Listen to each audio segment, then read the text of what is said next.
All right, and we are on the record in the matter of the city of Wyandotte versus Christopher Magyar, 241075. And counsel, your appearance, please. Attorney Corey Westmoreland, appearing on behalf of Mr. Magyar. Mr. Magyar, would you please state your full name for the record? For David Magyar. Okay, and so counsel, as to the arraignment. Yes, Your Honor. At this time, we are prepared to waive a formal reading. My client stands mute. All right, the court will read the formal reading, enter a plea of not guilty for purposes of the arraignment. Schedule this matter for pre-trial on August 7th. 11:15. At 11:15 a.m. And counsel, as to this matter. Yes, Your Honor. I would like to know that my client's currently residing in Taylor with his mother. He's currently unemployed, but he is actively looking and trying to pursue employment at this time. He's not currently on probation or parole. And after speaking with him, he did assure me he would be appearing at all future court dates. I would just ask that all that be taken into account when assessing a bond on behalf of my client. Okay, and sir, why don't you work? Well, I actually, this past 2 weeks, I stopped working. I was a roofer, and my boss, his workman's comp is his insurance lapsed. So I'm waiting for him to either reinstate his insurance so that we can get our jobs coming through Barnett Roofing, or and if he don't have something for me within the next week, I'm just gonna find something else. But it's just been this last 10 days I haven't worked.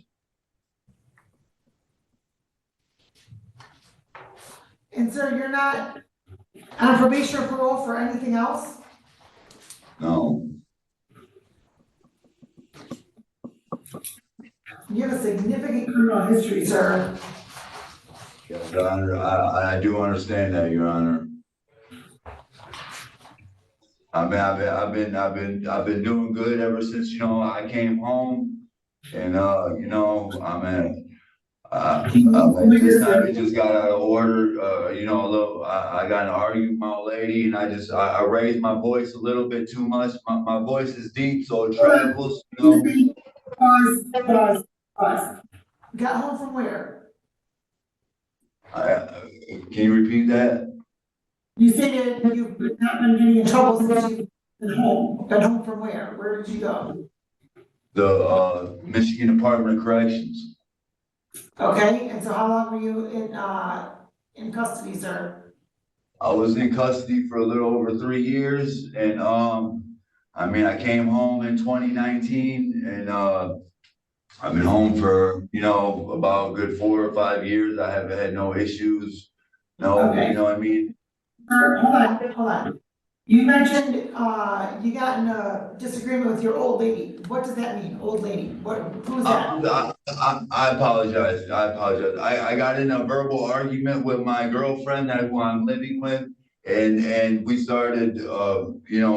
My voice is deep, so I started yelling, and the neighbors called the police. So that's why I got the disorderly. You know what I mean? And honestly, I understand, that things happen, and I apologize, but honestly, I think that I'm here over something that was misunderstood. Well, sir, in reviewing the allegations in the report, it doesn't look as though it was a short misunderstanding. If you were to test today, sir, what's in your system? I wouldn't even know, honestly. Okay, well, what would you suspect would show up in your system? Marijuana, Anything else, sir? maybe some methamphetamines, and that might be it. But that's not that I could be clean for that too, because I haven't used in a while.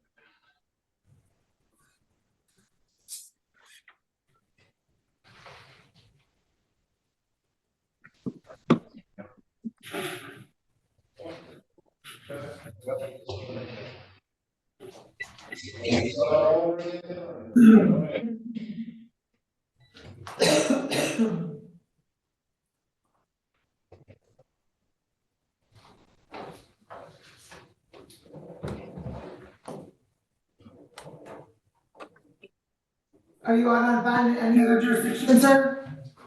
Oh, no, Your Honor. All right, based upon the nature of the allegations, taking into account your criminal history,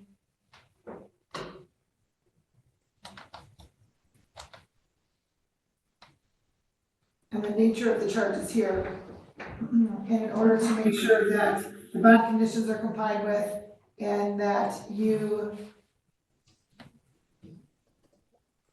are not a threat to society, the court's going to order a $5,000 10% bond with the following bond conditions.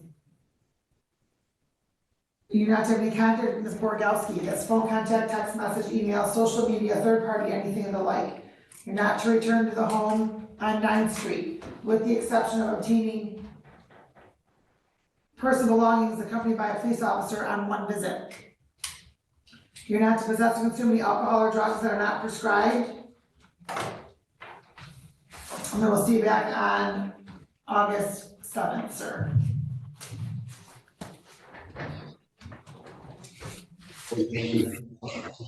Have a good day. Counsel, I'm sorry, Detective, you may proceed on the warrant. Your Honor, July 28th, about 3 a.m., Officer Adam Grote reported he observed a black Dodge Durango in the area of 4th Street and Davis.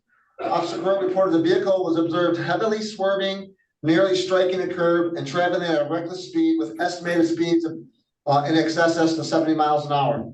Officer Grote was able to catch up to the vehicle where a traffic stop was initiated in the area of 4th Street and LeBlanc and Lincoln Park. Officer Grote then made contact with the driver, later identified as defendant, Braden Therofell.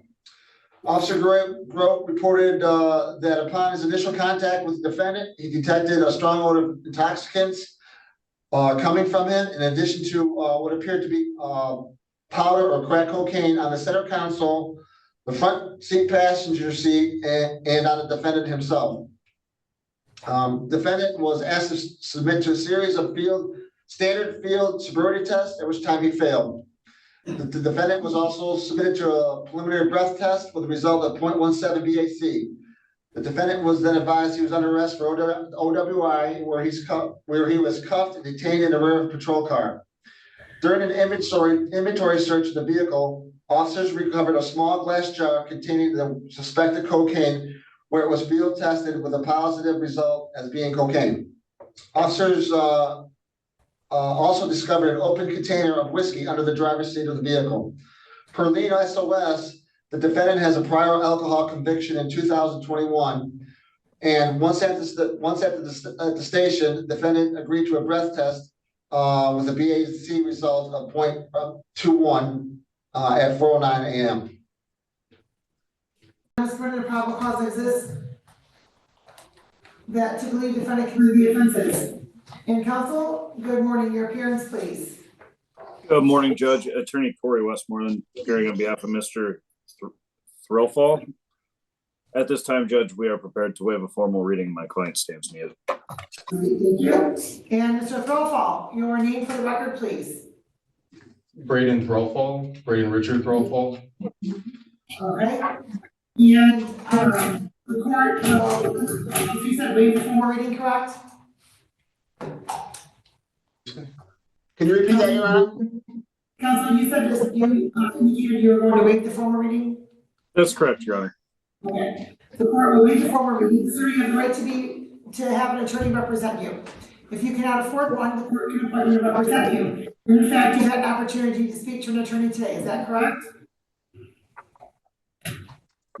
Yes, I think. Sir, can you hear me? I'm sorry, I can't hear you very well, Your Honor. Okay. Okay. And Steve on counsel. Yes, Your Honor. I would like to know that Mr. Thrillfall currently is employed at Secret Recipes located in Taylor. He's not currently on probation or parole. After speaking with him at length this morning, he did assure me he would be appearing at all future court dates. He's never failed to appear for any reason whatsoever in court. Judge, I would like you to know he does have one prior drinking and driving offense. Judge, I'd ask that all that be taken into account when assessing a bond on behalf of my client. In addition, he is gainfully employed. However, between his bills and his child support payments, he has somewhat fallen on hard times at this time.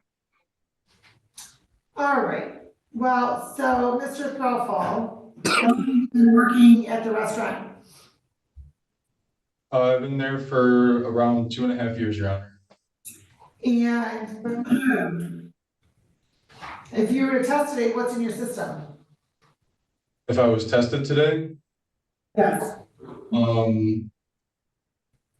Marijuana and cocaine, I would say. Okay, and do you have a valid prescription for marijuana, sir? No, I had a card a while ago and I just never renewed it. I just haven't had the need to because it's recreationally legal, so. Okay. And, sir, are you out on bond in any other jurisdiction? No, ma'am. I mean, no, Your Honor, my apologies. Are you're on probation or parole, correct? What'd she ask? I'm sorry, what'd you say? Are you on probation or parole anymore, sir? No, Your Honor. Okay. And Detective, would you like to address bond? Your Honor, just considering the nature of the offense reported, I'd recommend $1,000 cash bond. And if the court would address some type of a monitoring device regarding the defendant's alcohol consumption, Your Honor. All right. And sir, you pay child support, you stated. How old's your child? My daughter's 6. Okay. And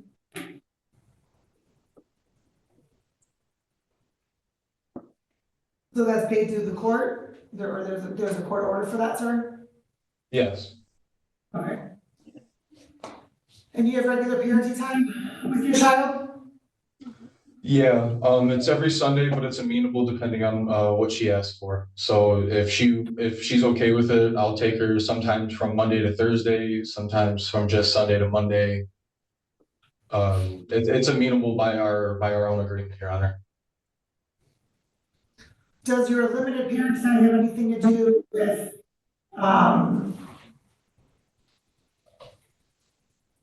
any alcohol or substance use, sir? Me living with my parents, does that have anything to do with it? Does the limited time you have with your child have anything to do with any potential treatment that you should probably be seeking or no?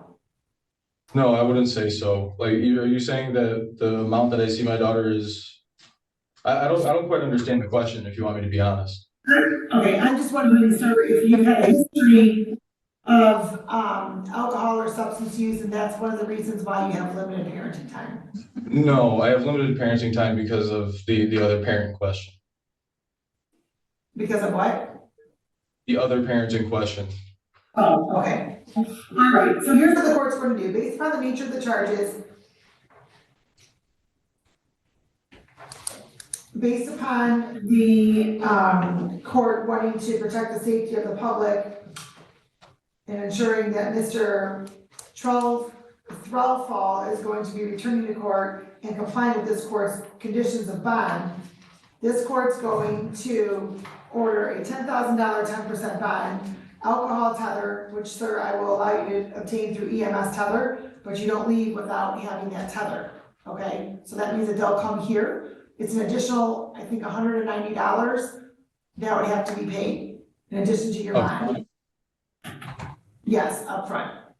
The court's going to also order that you are to participate in random testing and that you're not to possess or consume any alcohol or drugs that are not prescribed. So while I understand that marijuana is recreational, so is alcohol. You cannot use either of those, sir, without a valid prescription. And clearly, Understood. any other controlled substance you can't use anyway. All right, any other illegal substance you cannot use anyway. Any controlled substance you cannot use without a valid prescription. Okay? Any questions? No, thank you, Your Honor. All right, Thank you, thank you. All right, have a good day. Thank you, you as well, Your Honor. You too.